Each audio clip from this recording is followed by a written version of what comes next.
Welcome to Beyond Death, where we examine near-death experiences from people who say they died, visited the other side, and came back. Our next NDE comes to us from Dylan, who describes how his bond with his dog extended all the way to heaven.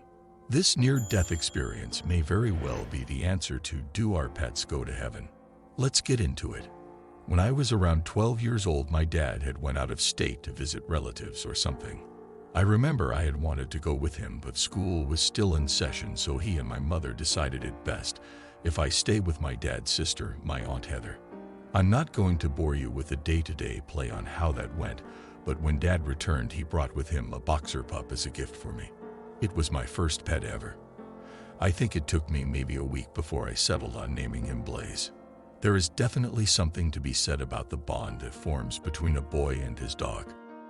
Blaze became my best friend, but being a boy, the day came that I discovered girls, and I started spending less and less time in the yard playing with Blaze. By the time I had reached my teen years, I hardly had time for Blaze anymore. There was always something else to pull my attention away. One day, I rushed out the door to go meet up with some friends, and on my way out, I forgot to relatch the gate, which allowed Blaze to get out of the yard. That night when I got home, my dad was standing there with a shovel. Blaze had been hit by a car. I cried as I helped bury him in the backyard for the first time, realizing I was never going to see him again. My mother told me the normal spiel about Blaze being in a better place, but I wasn't sure if I believed her. Parents are supposed to say stuff like that, I thought.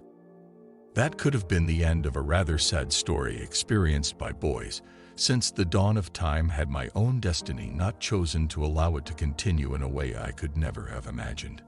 I grew older and got a job working on a road crew. We mostly dug trenches and helped lay pipes that ran the same direction as the roads.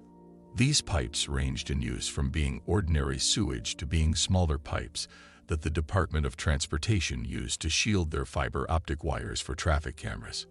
I remember it was a Friday, because I had been talking with a coworker about our weekend plans to go see this new band play in a club downtown. My boss told us to stop talking and work faster so we could get off on time. Then he told me to go to the truck and grab a tool we used to force feed a red and white striped cord, nicknamed Candy, through the pipes, making it easier for the fiber optics crew to pull their wiring later. I was on my way back with the tool when I saw the car lose control and head straight at me. I tried diving out the way, but I was too slow.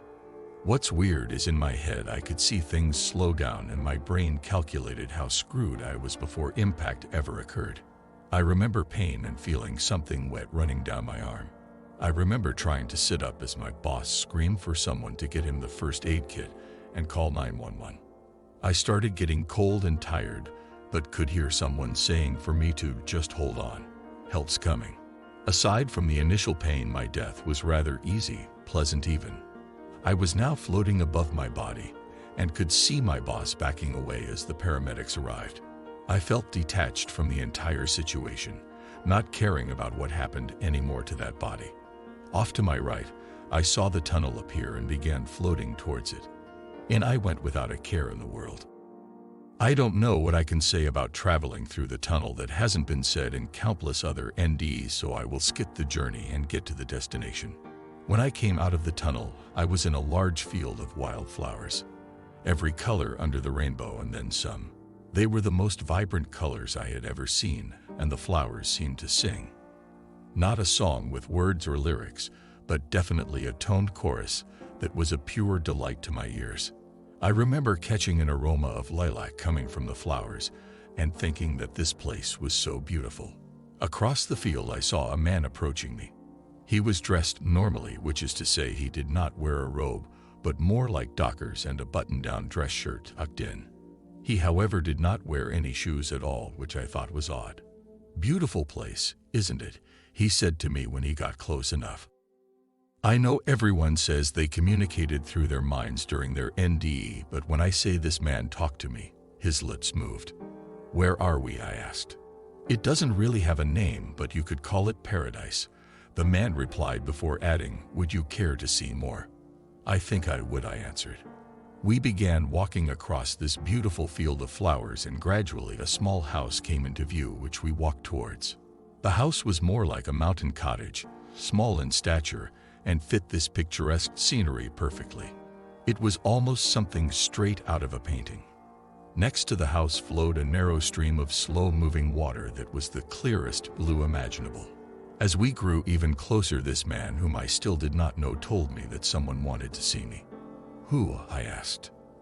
Then the man whistled very loudly, and from around the back of the cottage I saw a dog begin running towards us. I immediately recognized him. It was Blaze. As Blaze leapt into the air, hurling himself halfway up my body and knocking me to the ground, where he began to lick my face, the man again spoke to say, "Looks like he's really missed you." At that moment, no matter what anyone ever calls that place, it became paradise for me. I had thought I would never see Blaze again, and here he was ready to play. I began to cry tears of happiness as Blaze and I ran all over the place together. I found a stick next to the stream, and we even played fetch. I have no idea how long I was there, but we made every moment count. After some time, the man again walked from where he had been sitting watching us and asked me if I was ready to go back. "What do you mean, go back? Go back where?" "I'm staying here," I stated. "I'm sorry," the man said. "It's not your time yet, so you have to go back, but when it is your time, Blaze will be here waiting for you." I was crushed as I took a moment to say goodbye to my best friend. The man had now vanished, and I had no idea how I was supposed to get back to my body when everything just went black, and I at first thought I had went blind before realizing my eyes were closed. Opening my eyes, I saw my parents in the hospital room with me. They quickly told me not to sit up, or I could rip stitches out. A few minutes later, the doctor on duty came into the room. He began to tell me what all he had fixed in order to save my life, starting with a severed artery in my wrist and going on to include broken ribs, a concussion, multiple lacerations, and one of my knees would still need another operation if I ever expected to walk right again. I tried to tell everyone that came into my room about seeing Blaze in paradise, but nobody acted like they believed me. Some even said that it was the medication they gave me when I was first brought in. It was so real, though.